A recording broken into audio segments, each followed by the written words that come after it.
Добрый вечер. Меня зовут Бронислав, фамилия моя Храпкин. И сейчас я в прямом эфире по программе Orange Group. И хочу сегодня рассказать немножко о себе. Я родился в конце 30-х годов.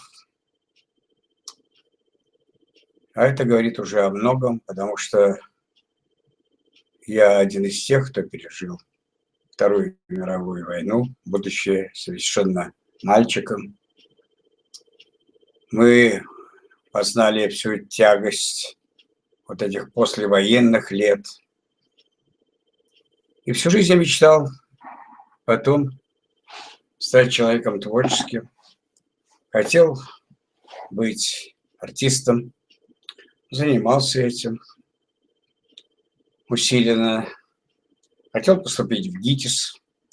И пройдя 2 тура после ГИТИСа, я увидел рыдающих девчонок на крылечке этого прославленного института. Я понял, что, оказывается, есть люди, которые приезжают и, не проходя, теряют свою мечту и цели.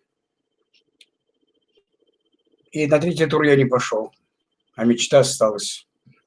Рядом был строительный факультет одного из политехникума, и я пошел туда. Вот так началась моя рабочая жизнь. После окончания этого техникума я получил специальность энергетика, теплотехника и поехал по распределению в Казахстан. И там началась вот эта жизнь.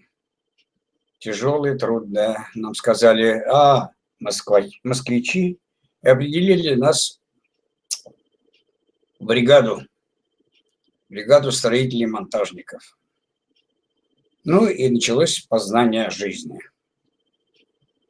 Мы были слесарями 4-го разряда, но хотелось больше. Потом стали 5-го, потом мне захотелось 6-й. И я хотел также все время учиться для того, чтобы освоить это. Потом был мастером, прорабом, старшим прорабом, начальником участка, заместителем начальника управления, главным инженером управления. И все время я учился. Учился, потому что я не хотел быть на задворках этой жизни. И познание мое проходило в очень интересных условиях рабочей закалки. Исколесив очень многое по нашей стране, я видел, как живет народ. Я знал, что мне придется просто очень тяжело в этой жизни, но я хотел разделить именно судьбу своего народа. Жизнь преподала нам очень много. Я работал на стройках коммунизма, отвечал за них. И с последней своей командировки в Африку я приехал инвалидом 1-й группы без права работы. Вот тогда я познал, что все, что я за 30 лет работал в строительстве, идет прахом. Та мизерная пенсия, которая мне назначилась, абсолютно не отвечала ни моим чаяниям, ни моим надеждам. Потому что надо было содержать семью, надо было решать какие-то вопросы. А вопросы до этого решались. И у меня была квартира, в которой я занимал очень маленький клочок площади. У меня стояла машина, но я ездить на ней не мог. У меня было свой 6 соток своих садового участка, но я не мог туда обработать. Вот тогда начинаешь задумываться, Лёша, что же тебе предстоит в этой жизни дальше? Что ты сделал для того, чтобы уйти на заслуженный отдых, как говорили нам? Вы знаете, все перепробовали. Только чем я не лечился. Для того, что и мне люди говорили, ну, ты счастливый человек, ты поехал, заработал себе и имеешь право вот лечиться, ты заработал себе на лекарства. Некоторые говорили еще круче. Тебе хорошо, у тебя есть проездной. А вот куда ездить, они меня не спрашивали. Вот когда в такие бывают минуты отчаяния, приходят откровения, и ты начинаешь себе задавать вопросы. Кто ты? Зачем ты пришел в этот мир? И что тебя ждет в дальнейшем? Что ты оставишь своим детям? И если получится, то внукам. Вы знаете, и тогда выручают те друзья, которые приходят к тебе, как-то невзначай сказали, тебе терять нечего. Вот есть компания, в которой я сотрудничаю, и, это здоровье, и она поможет тебе со здоровьем. И, естественно, когда ты 40 дней лежишь каждый раз в больнице, периодично, когда последние деньги, которые у тебя были, они иссякают, ты начинаешь задумываться, а почему бы нет. И приходит человек, который говорит мне, а вот хочешь попробовать? Ну, как нам всегда говорят, хочешь ли попробовать? И я попробовал. Это была компания Гербалайф. И мне говорил человек, Слава, который пришел ко мне, он сказал, ты человек обстоятельный, у тебя есть время, и у тебя еще есть деньги. Поэтому очень просто. 3 раза отсюда и вода, 2 раза отсюда и вода, и 1 раз отсюда и вода. Я действительно так и делал. Я был пунктуальный и был дисциплинированный, как и сейчас. Поэтому я стал делать, я через 2 месяца встал на ноги. Как вы думаете, я поверил в этот продукт? Конечно, поверил в продукт. Тогда пришел Слава, и я спросил, а ты-то сам это пользуешься? Он говорит, нет, мне нужны деньги. Первый раз я услышал слово о деньгах. И он говорит, и тебе не помешало, а раз ты пользуешься этим делом, этими таблетами, значит, тебе 50% не помешают. Вот так мы перешли на чисто финансовый вопрос. Слава никогда не пользовался. Он все время искал возможности заработка. И все проходило как бы невзначай. И я стал в этой компании и консультантом, или дистрибьютором, потом стал супервайзером, потом членом мировой команды. И постепенно я начинал понимать, что, оказывается, есть совершенно другие параллельные виды и заработка, и деятельности. Я понял, что там нужно знать. Вы знаете, все шло успешно. И люди, которые приезжали с Африки с точно такой же болезнью, как у меня, спрашивали, как это? Я говорю, вот есть, хотите? И они хотели. И так был мой рост. И я понял только одно. Для того, чтобы быть востребованным, нужно быть все время признанным. А чтобы быть признанным, надо очень много знать. И я начал учиться. Я объездил с этой компанией очень много стран.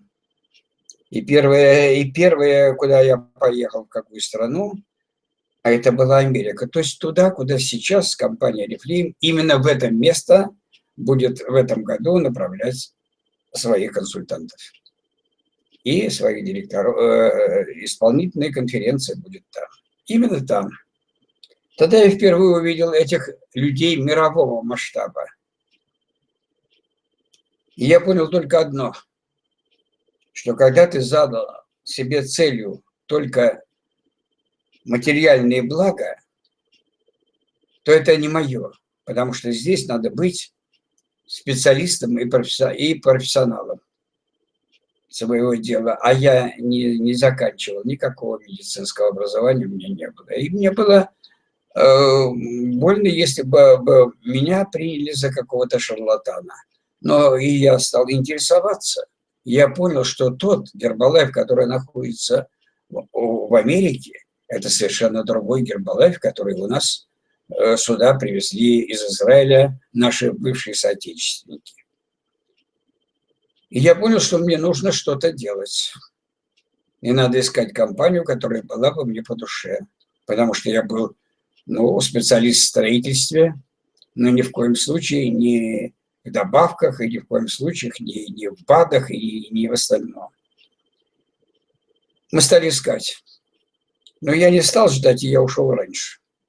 Вот этот период для меня оказался самым тяжелым, потому что все, что предлагали на рынке труда, оказалось неприемлемо мне.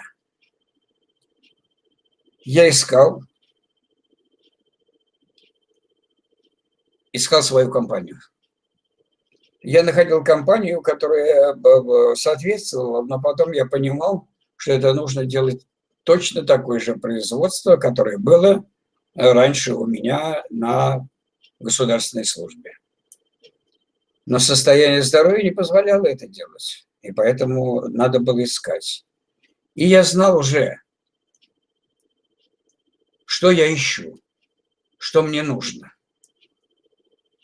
И мы стали ждать. И когда я приехал из-за границы, я посещал «Березку» для того, чтобы на ЧХД там покупать какие-то вещи, то я видел, что в косметической компании, которая представлялась там в этом магазине, была компания «Орифлейм». Но мы смотрели на это, ну, как на диковинку, потому что особенно я не пользовался косметической промышленностью. Никакой. У меня был единственный, что из этого набора, это был одеколон. Я всегда мог себя, как монтажник, строитель, как хорошо зарабатывающий специалист-строитель, позволить себе многое. Но на стройке я пользовался только одним видом. Одеколона после бритья. Как ни странно, это оказался одеколон Саша. Почему? Потому что это результат вот работы над собой. Я понял, что покупать шифр,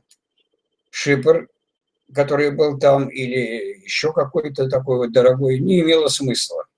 Потому что единственный одеколон, который не пили на стройке, это был одеколон Саша. Он приторный. Поэтому у всех всегда все исчезало, а у меня всегда было. Вот такое знакомство у меня с косметикой было. И больше ничего. Я ждал эту компанию, которая придет в Россию и не будет продаваться в «Березках». Долго ли, значит... И в 96-м году я узнал, что эта компания приходит сюда. Мы заранее распланировали, что какая должна быть компания, которая не навязывает никогда свою продукцию, которая никогда не говорит о том, что она самая главная, и что она не самая лучшая, а одна из лучших. Не самый лучший маркетинг-план у компании, а один из лучших. И нам понравилось все. И ее интернациональность, и ее отсутствие территориальных притязаний. И это то, что отсутствуют какие-то национальные, значит, затоки. Все понравилось, но мы стали узнавать о хозяевах этой компании. И нам показалось, что это люди, которые соответствуют нашему пониманию человечности жизни. Это соседи, это европейская страна. Она находится в Европе, не Америке, поэтому доставка довольно близко. И как нам говорили, что она давно мечтала войти на этот рынок, только не знала, кому нужна ее продукция. Поэтому, когда пришла сюда компания и стала работать по методу прямых продаж с элементами сетевого маркетинга, почему с элементами? Ну, потому что без этого не может быть настоящей компании с мировым именем. Мы поняли, что нам сюда. И в 96-м году мы начали свою деятельность именно здесь.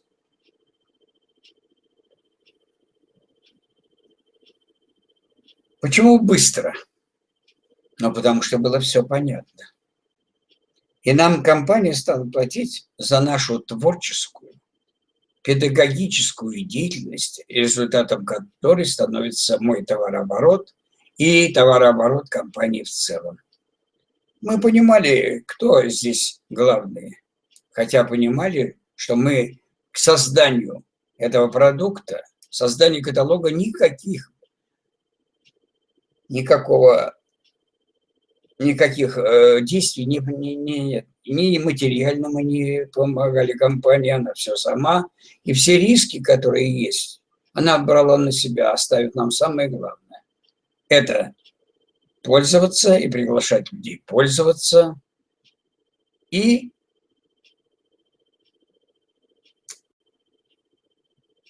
приглашать людей сюда или рекрутировать, или продавать.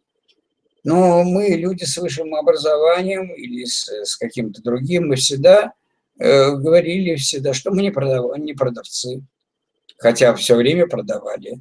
Ученые продавали свои мозги, рабочие продавали свою рабочую силу и знания, и каждый в мере своего опыта, навыков, знаний что-то продавали. Но пока до нас это доходило, у нас рождались команды. Мы поняли, что надо делать это быстро, потому что нам, как всегда, нам нужно было так же, как и всем, быстро, много, и хорошо бы это было еще вчера. Мы так же, как и все, мечтали о своих квартирах, о машинах, о загородных поездках. И мы поняли, что маркетинг-план позволяет это делать. И недаром, что маркетинг-план, который нам дала компания, он пересматривался в России 3 раза. Потому что мы очень хотели. И слово «хотеть» стояло впереди угла. Мы хотели это, мы хотели то, мы хотели все. Но вопрос заключался только в одном. Кто нас научит? Кто наши учителя? И компания говорила: приходите, навыки мы дадим. Но нам было это мало, нам надо было быстро. И мы понимали, что мы создаем свое будущее. Сейчас нам было легче, чем многим сейчас молодым ребятам. Мы не думали, что жизнь нас с этой компанией заставит думать по-другому. Что мы не придем здесь и не будем калифы на час. Вот подзаработать, это самый заработок, это основная работа у нас должна быть. И оказалось, что этот вот заработок в компании оказался основным, а все остальное это не имеет никакого значения. Нас отблагодарило наше государство за наш труд, и мы поняли, что этот труд не принесет нам ни свободного проживания в дальнейшем, и наши последние дни, которые будут у нас впереди, они будут омрачены. Поэтому надо было здесь работать не на хозяина в основном, не на себя, потому что это эго, от него надо избавляться. А оказывается, надо было работать над собой. Это самая тяжелая работа, это работа над собой. Если кому-то слово «работа» нравится, мне она не нравится, потому что работа от слова «ра». Конечно, сейчас очень просто говорить, потому что сижу я в своей квартире в намоленном краю, в Звенигороде, 40 километров от Москвы, хотя имею хорошую квартиру еще по прошлой работе, и там, в центре Москвы, в Сити, и строю тут рядом таунхаус, потому что хочу объединить всех своих детей, уже внуков, и ждем правнуков, потому что все, что мы сделали за это время с компанией, позволяет нам не только мечтать, а пользоваться. Именно пользоваться внесенным своим трудом в других людях. И оказалось, это намного проще, чем кажется многим. Вот я сегодня одел такую майку, тут, если вы видите. Эта майка тут одна из первых. И там мы писали на ней: люди мылись, моются и будут мыться. Если этот процесс нельзя остановить, его надо возглавить. Вот я понял, что нужно быть проще. Отбросить свои амбиции, какие мы великие, и стать человеком, который будет делать все простые действия. И работать над собой, я понял, что ничего особенного мы тут вообще-то не совершаем. Мы просто это делаем для себя. И если мы хорошо относимся к людям. Что нужно сделать здесь в первую очередь? Ну, наверное, полюбить людей. Всех. И даже своих врагов. Вы знаете, проходят годы, и мы понимаем, что мы были правы. Все это делать надо не спеша, потому что мы не знаем, сколько нам отпущено Всевышним лет. И надо это делать задел в расчете потом на своих продолжателей этого дела, своих внуков и правнуков, детей, внуков, правнуков. Потому что пока мы живем, пока о нас помнят люди, то есть наше тело на 40-й день не отлетает, оно продолжает жить в умах других людей, и это самое главное, ради чего мы живем. Когда мы говорим сейчас вот о том, что мы сделали здесь, единственное, что вспоминается, это наша учеба. Когда я пошел учиться в Международную академию лидерства, ее еще не было, и мы одни из первых создавали вместе с Софьей и Марком Атласовым. Мы уже многое знали, что нам надо и как нам надо. И закончив эту академию, мы постепенно становились признанными.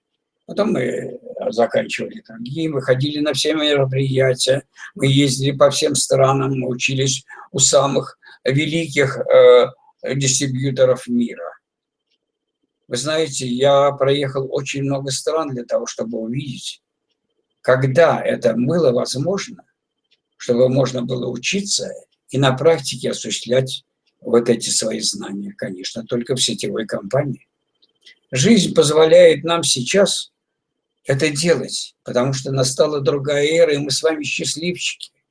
Это благодаря, наверное, Всевышнему упала эта рука на длань на нашей России, эксперименты закончились. Пришло настоящее дело. И мы не говорим, что я занимаюсь бизнесом, потому что в бизнес надо всегда вкладывать. И у всех людей, которые занимаются бизнесом, стоит, наверное, вопрос, а что, какие я ресурсы вез, материальные? Значит, у нас, кроме морального своего умственного труда, ничего не вкладывается в наше дело. Поэтому надо совершенно четко понимать. И у нас как бы два этапа здесь этой работы. Первая работа на хозяина, на себя. И как бы девизом это было слово «бди». Быть, делать и иметь. И если рассмотреть, как мы пришли, девизом этой работы на хозяина, на себя было только одно. Имидж – ничто. Имидж – ничто. Жажда – все. И отсюда и происходят вот эти продажи. Ну, причем тот имидж, когда у нас нету куска хлеба дома, или не хватает, или еще что-то. И мы стали изучать пирамиду Маслоу. И там базовые какие-то есть законы. Это сон, еда, секс, безопасность, здоровье. Что еще там есть? Давайте посмотрим все-таки, что нужно для того, чтобы начать становиться на путь сетевого маркетинга. Это одобрение и уважение, что мы пришли именно туда и, оказывается, осмыслить свое значение, куда ты пришел. Чувство причастности. Да, мы причастны к великой компании, которая находится в 60 странах мира. И, наконец-то, пришла к нам. И в 60 странах мира она действительно мировое признание. У нас было должно, для того, чтобы это делать, нужна любовь и самореализация. То есть мы должны состояться как личности. Не как люди, которые лидеры, топ-лидеры или топ-лидеры, а как личности. Вот когда ты работаешь над собой, ты становишься личностью, потому что ты начинаешь понимать, ради чего это делается. И когда у тебя первый этап этот закончился, когда ты начал обучаться, ходить на какие-то мероприятия, когда ты нашел и продумал своего наставника, кто он, что он из себя представляет, чтобы потом не значит, менять на переправе? Лошадь или коня, я не знаю. Обязательно, значит, надо это все перерабатывать через себя. Все время надо думать и анализировать. Туда ты пошел и куда ты пришел. И что надо делать в дальнейшем. Поэтому, когда приходят к тебе люди и спрашивают, ну хорошо, я зарегистрируюсь в вашу компанию. Что дальше? Что дальше? И он должен получить ответ. Оказывается, все зависит от того, насколько подготовлен твой вышестоящий спонсор, или, как мы говорим, аплайн. Потому что приходит человек, ничего не знает, и он даунлайн. И будет даунлайном до тех пор, пока он не приведет тебе людей, и вы вместе с ним не будете из него делать то же самого аплайна. Вот такая вот лестница преемства, каскад. Потому что, оказывается, есть второй этап развития, когда эта работа над собой уже идет, и ты попадаешь уже в пирамиду влияния. Вот это очень важно понять. Здесь тоже слово «быть», «делать» и «искать». Вот это вот самое главное понять. И здесь уже мотивация к чему-то. Там мотивация от чего-то, от нищеты, от безденежья, от неудобств каких-то. А здесь мотивация к чему? Это к счастью, к радости, к поездкам, к путешествиям. И здесь уже жажда ничто. Жажда уже это ты в первой половине, уже ты это осуществил. Жажда ничто, а имидж все. И вот все зависит от того, что ты из себя представляешь. Но для этого опять надо учиться. И здесь уже эта пирамида влияния будет состоять из пирамиды Маслоу в самом низу, когда твои потребности внизу, а дальше идут уже твое моральное состояние. Это самая главная часть в этой жизни, когда у тебя появляются убеждения, ценности, философия, культура, религия и духовность. Вот куда вы должны стремиться. Поэтому, когда вы начинаете над этим работать, вы понимаете, что про деньги особенно говорить не приходится. Это результат вашей работы над собой. Если их мало, есть план успеха. Он необъятный, есть к чему стремиться. И мне совершенно было безразлично, на каком проценте сидит мой человек. Все зависело было от меня. Я понял, что это вообще-то деятельность, когда ты берешь человека, это работа, ну вот как бы я сказал, по блату. Ты должен понравиться своему наставнику для того, чтобы он вложил в тебя время и рассказал о навыках, о знаниях. И если ты это делаешь, то обязательно ты получишь много.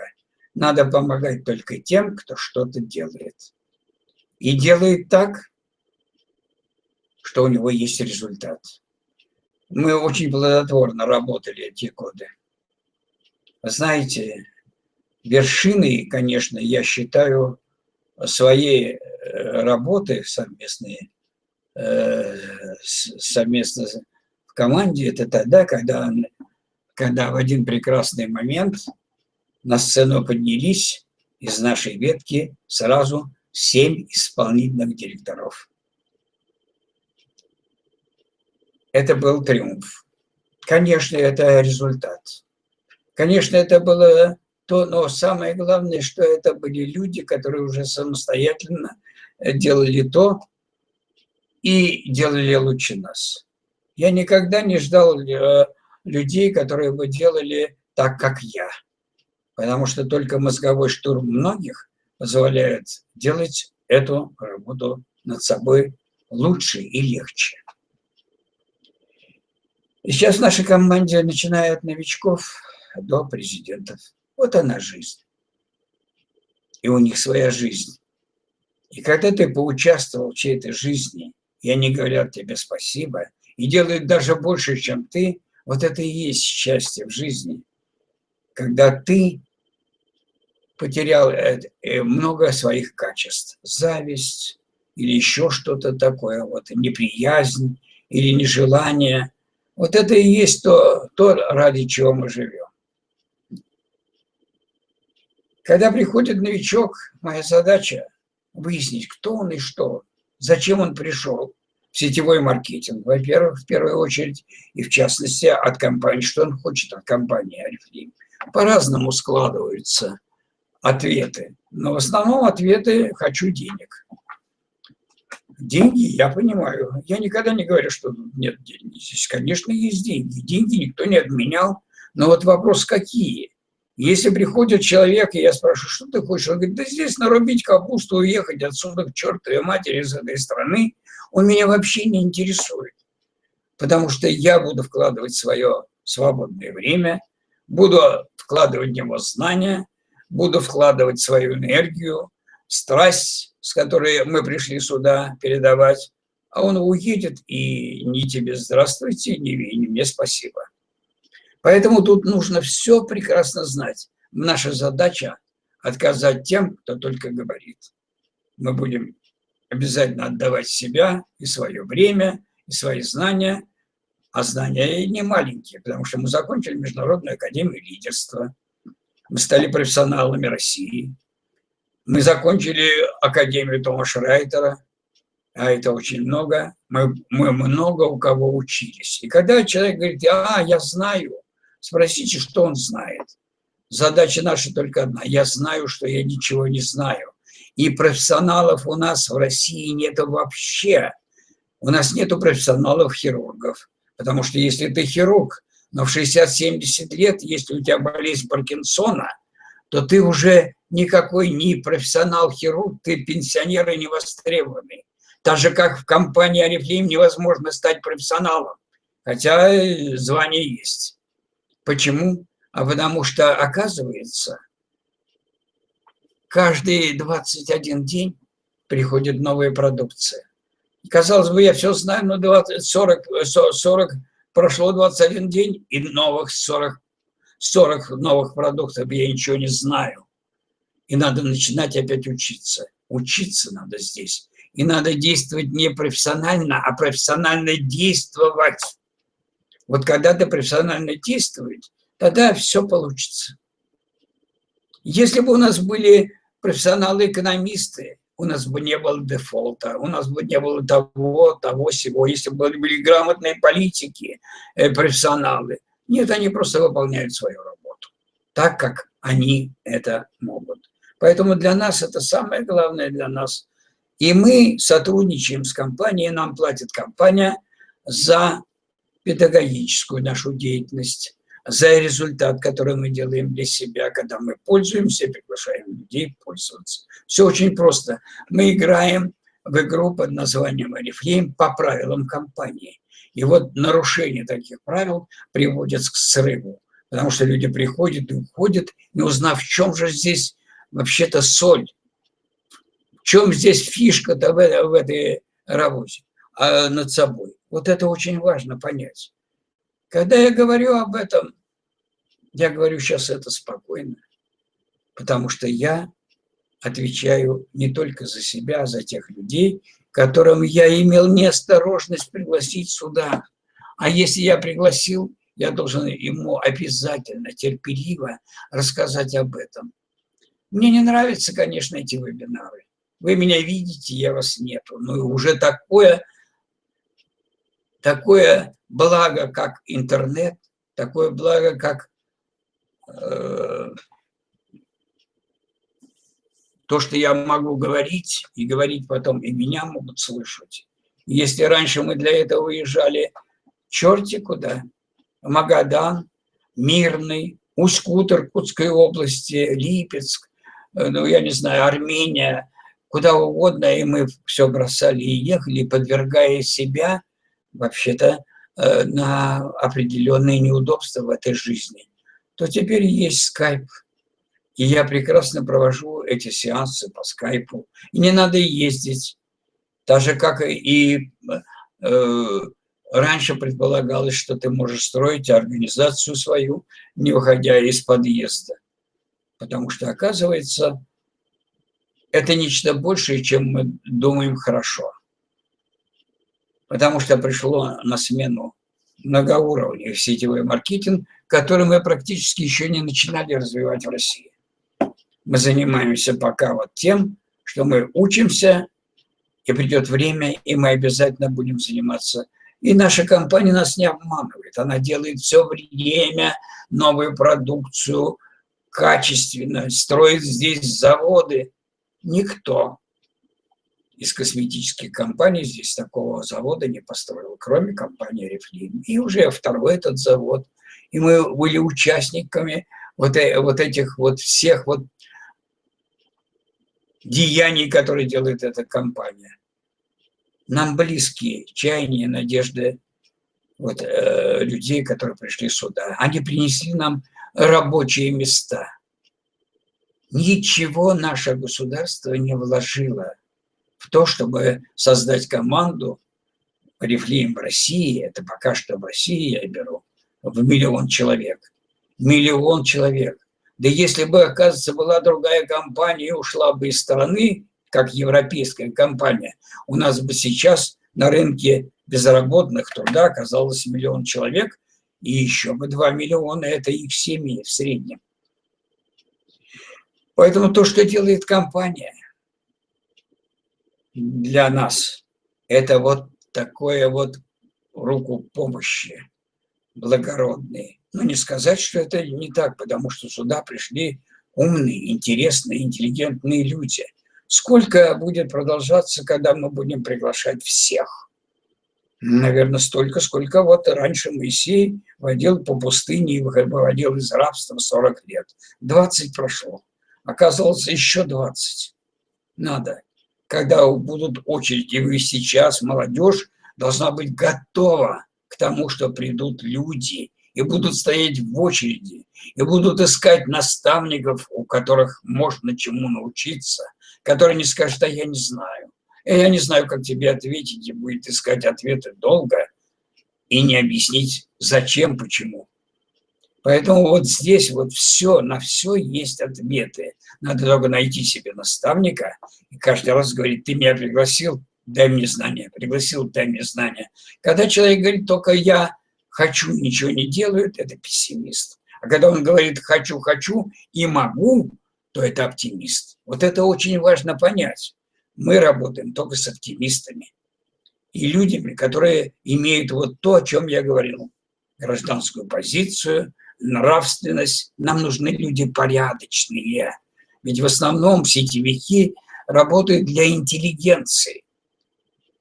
Почему? Это самый обездоленный народ.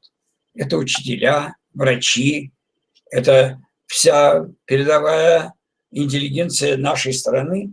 Они очень мало получают, но они не высокообразованные. Почему? Ну, потому что книг они не читают, они их перечитывают. И нам с вами надо стать интеллигентами в этом деле, перечитывать книги. Слава Богу, что если раньше не было этих книг, то теперь этих книг столько, что, не знаю, это надо выбирать, что читать. И спрашивать у своего спонсора: какие книжки надо читать, чтобы мне быстрее достичь какой-то цели, к которой я иду.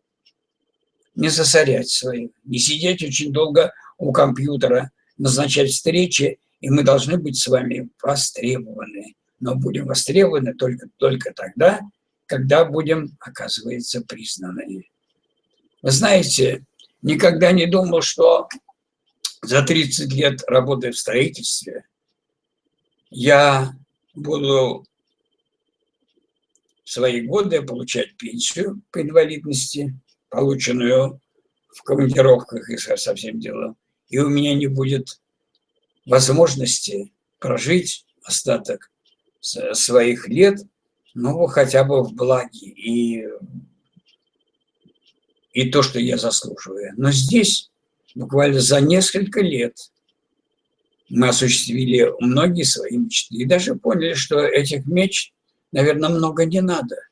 Мы живем в стране, где вообще-то у некоторых людей не на что жить. И то, что нам обещает продовольственная программа, это корзина наша, которая вообще называется уже лукошка, и дальше ничего мы не можем. Вот эта работа над собой позволяет нам содержать семью, обучать детей, иметь крышу над головой и еще мечтать. Вот это очень важно понять.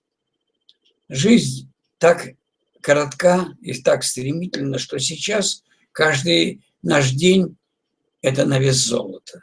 И мы хотим прожить вот в этой жизни, которую мы прожили вместе с компанией «Оливье», вы знаете, ну, достойно. Достойно, и самое главное, чтобы наши дети понимали, что мы получаем материальные блага за деятельность, которая Богу угодна и нравственна. Когда я плачу налоги государству, я понимаю, что этим самым я даю возможность инвалидам и пенсионерам на какое-то содержание. Куда они уходят, это второй вопрос. Это не нас, это вопрос государства. Разбираться куда. Надо выполнять свой долг. Долг перед своей страной, перед своими детьми, перед своей семьей. И для нас сейчас самое главное – это ячейка общества, твоя семья. Так написано в нашей Конституции. И вы знаете, когда мы говорим о праведности жизни, то именно вот такие сетевые компании и позволяют нам быть духовно богатыми. Потому что только тогда зарождается нравственность у своих детей, внуков и правнуков. Жизнь, она обязательно скажет вам, так ли ты прожил в этой жизни. И это самое главное. Не спешите, но торопитесь. Потому что все равно сетевой маркетинг восторжествует в России особенно. Потому что когда ты доведен до определенной точки, когда есть точка отсчета, тогда надо с чего-то начинать.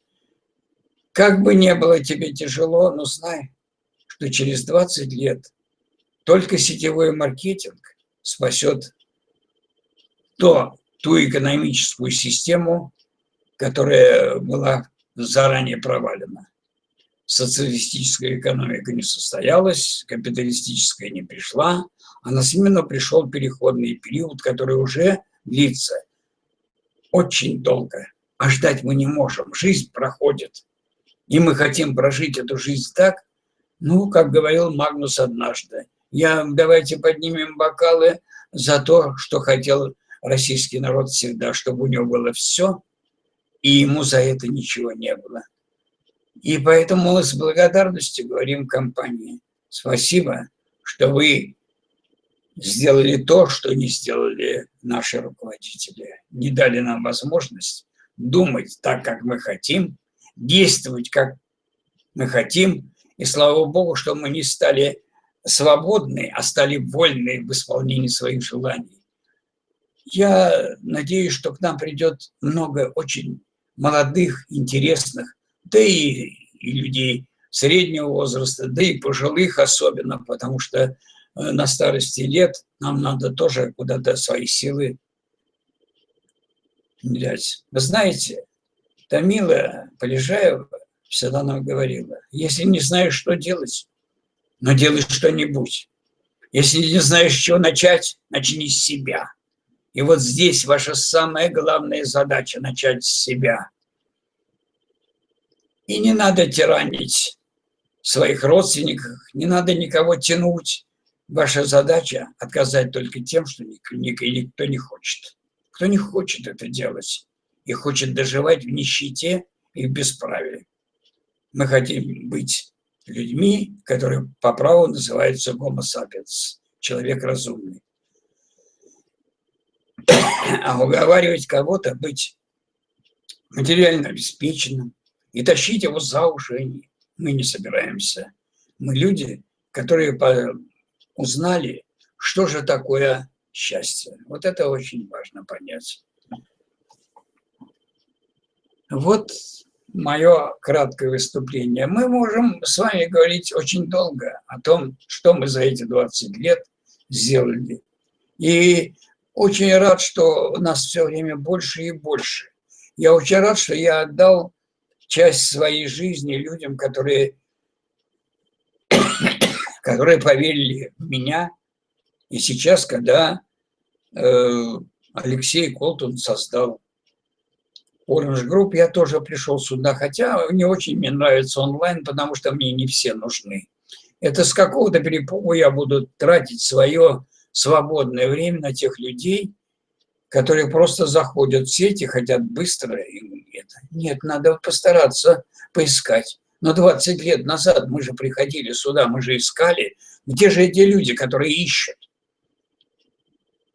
Надо подумать о том, что с тобой будет впереди. Но если, конечно, ты захочешь дожить до пожилого возраста, но если ты хочешь уйти в 50 или в 40 лет, ну тогда работай на хозяина на основной работе.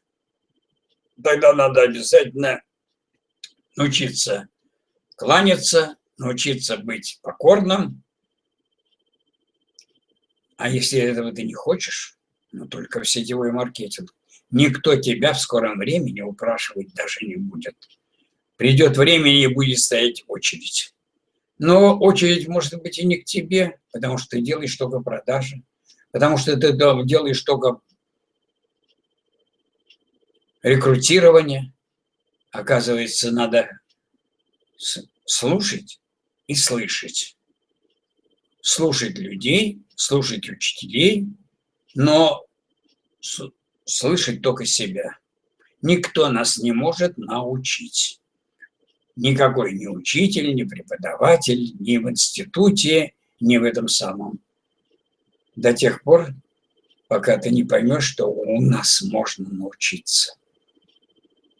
Но если ты только захочешь, за тебя захотеть я не смогу.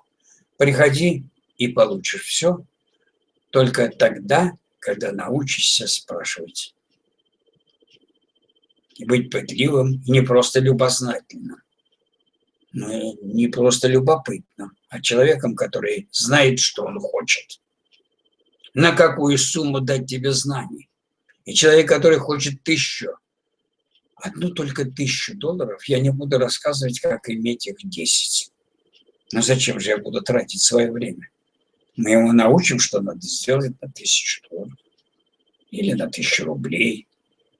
Потому что чем дальше, тем планка становится ниже. Если раньше говорили 1000 рублей – это много, потом говорили, что 1000 рублей – это мало. А сейчас опять говорят, что $1000 – это много. Потому что доллар в 2 раза взлетел, а компания очень прекрасно выглядит на этом фоне. И чем больше кризис, тем больше она нам платит. Приходите, но если только захотите. До новых встреч в эфире. Благодарю вас.